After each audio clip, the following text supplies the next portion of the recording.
त्या पदाधिकाऱ्यांना मत सांगणार. अभय सोळंके तुम्ही जो आज पक्षी घेतला नाही गरीबाचा धमकी देऊन हे चुकीचं केलंय. तुम्ही वारंवार आम्ही तुम्हाला सांगतो काँग्रेसवाल्यांना आमच्या तुम्ही नादी लागू नका. तुम्ही जे काय करता ना ही नासके धंदे म्हणजे ताई समोर आहे म्हणून बोलतोय. तुम्ही बोलत नाही, जास्त बोलत नाही, शिवा वगैरे देत नाही. पण ही तुम्ही चुकीचं करताय. हानबिगर ह्यात नका. जर पुण्या कार्यकर्त्यावर जर दबाव आणलात तुम्ही तर ही देवदत सुरू सांगणार आहे.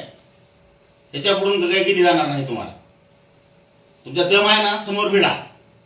असं एखाद्या गरीब कार्यकर्त्याला नेऊन त्याला धमकी देऊन त्याच्याकडून पाठिंबा घ्यायचा आणि जाहीर सांगायचं ह्याचा सत्कार ही तुमचे दार ते बंद करा. आणि हे आम्ही खपवून घेणार नाही, वंचित बहुजनाकडे खपवून घेणार नाही.